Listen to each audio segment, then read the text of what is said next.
ليلة الصيام الرفث إلى نسائكم هن لباس لكم وأنتم لباس لهم علم الله أنكم كنتم تختانون أنفسكم فتاب عليكم وعفى عنكم فالآن باشروهن وابتغوا ما كتب الله لكم وكلوا واشربوا حتى يتبين لكم الخيط الأبيض من الخيط الأسود من الفجر ثم أتموا الصيام إلى الليل ولا تباشروهن وأنتم عاكفون في المساجد تلك حدود الله فلا تقربوها كذلك يبين الله آياته للناس لعلهم يتقون۔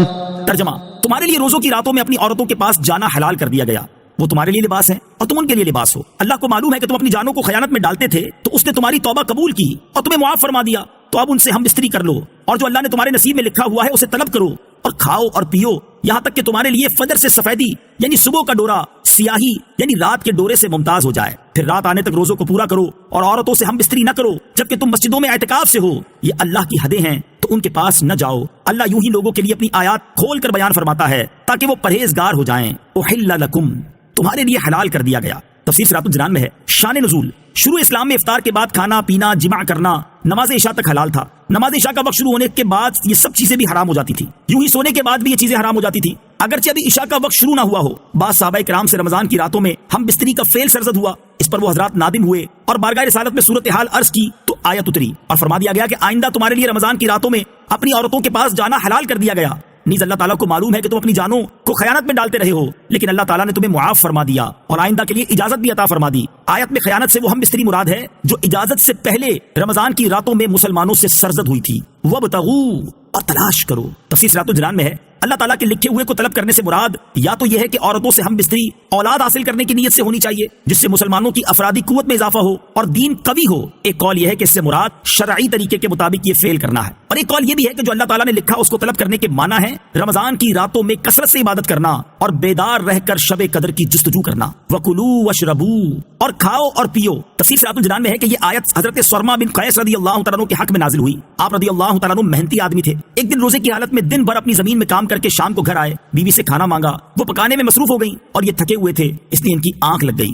جب بیوی نے کھانا تیار کر کے انہیں بیدار کیا تو انہوں نے کھانے سے انکار کر دیا کیونکہ اس زمانے میں سو جانے کے بعد روزہ دار پر کھانا پینا ممنوع ہو جاتا تھا۔ چنانچہ اسی حالت میں آپ نے دوسرا روزہ رکھ لیا جس سے کمزوری انتہا کو پہنچ گئی اور دوپہر کے وقت بے ہوش ہو گئے۔ تاجدار رسالت صلی اللہ تعالی علیہ وسلم کی بارگاہ میں ان کا حال بیان کیا گیا تو ان کے بارے میں یہ آیت نازل ہوئی اور رمضان کی راتوں میں کھانا پینا مباح فرما دیا گیا۔ آیت میں سفید اور سیاہ ڈورے کا تذکرہ ہے، اس سے رات کو سیاہ ڈورے اور صبح صادق کو سفید ڈورے سے تشبیہ دی گئی ہے، اور معنی یہ ہے کہ تمہارے لیے کھانا پینا رمضان کی راتوں میں مغرب سے صبح صادق تک جائز کر دیا گیا۔ صوم وصال کا حکم، یاد رہے کہ بغیر افطار کیے اگلا روزہ رکھ لینا اور یوں مسلسل روزے رکھنا صوم وصال کہلاتا ہے اور یہ ممنوع ہے۔ اس کی اجازت صرف حضور پر نور صلی اللہ تعالی وسلم کو تھی اور یہ آپ کی خصوصیات میں سے ہے۔ صحیح بخاری میں حضرت ابو ہریرہ رضی اللہ تعالیٰ عنہ سے روایت ہے رسول اللہ صلی اللہ تعالی وسلم نے صحابہ کرام کو صوم وصال کے روزے رکھنے سے منع فرمایا تو انہوں نے عرض کی آپ تو وصال کے روزے رکھتے ہیں، ارشاد فرمایا تم میں میرے جیسا کون ہے، مجھے تو میرا رب کھلاتا اور پلاتا ہے۔ وَأَنْتُمْ عَاكِفُونَ فِي الْمَسَاجِدِ، جبکہ تم مسجدوں میں اعتکاف سے ہو۔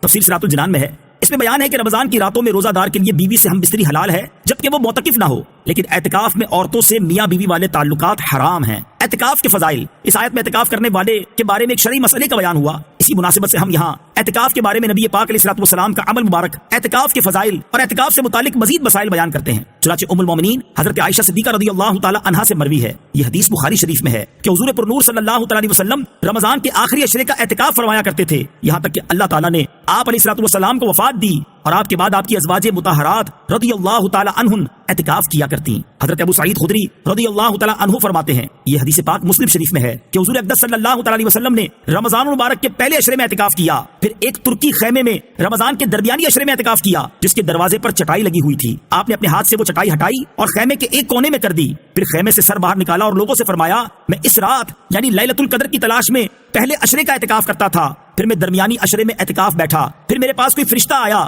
تو میری طرف وحی کی گئی کہ یہ آخری عشرے میں ہے، تم میں سے جس شخص کو پسند ہو وہ اعتکاف کرے، چنانچہ لوگوں نے آپ کے ساتھ اعتکاف کیا۔ حضرت انس رضی اللہ تعالیٰ عنہ فرماتے ہیں، یہ حدیث پاک ترمذی شریف کی ہے کہ نبی پاک علیہ الصلوۃ والسلام رمضان کے آخری عشرے میں اعتکاف کرتے تھے. ایک سال اعتکاف نہ کر سکے. جب اگلا سال آیا تو نبی پاک علیہ الصلوۃ والسلام نے 20 دن اعتکاف کیا. ابن ماجہ کی حدیث ہے. حضرت عبداللہ ابن عباس رضی اللہ تعالیٰ عنہما فرماتے ہیں، نبی کریم علیہ الصلوۃ والسلام نے اعتکاف کرنے والے کے بارے میں ارشاد فرمایا کہ وہ گناہوں سے باز رہتا ہے اور نیکیوں سے اسے اس قدر ثواب ملتا ہے جیسے اس نے تمام نیکیاں کی. حضرت عبداللہ ابن عباس رضی اللہ تعالیٰ عنہما سے روایت ہے، تاجدار رسالت صلی اللہ تعالیٰ علیہ وآلہ وسلم نے ارشاد فرمایا، جس نے اللہ تعالیٰ کی رضا حاصل کرنے کے لیے ایک دن کا اعتکاف کیا تو اللہ تعالیٰ اس کے اور جہنم کے درمیان 3 خندقیں حائل کر دے گا، اور ہر خندق مشرق و مغرب کے مابین فاصلے سے بھی زیادہ دور ہوگی. حضرت علی المرتضیٰ کرم اللہ تعالیٰ وجہ الکریم سے روایت ہے، جناب سید المرسلین صلی اللہ تعالیٰ علیہ وسلم نے فرمایا، جس نے رمضان میں 10 دن کا اعتکاف کر لیا تو ایسا ہے جیسے 2 حج اور 2 عمرے کیے.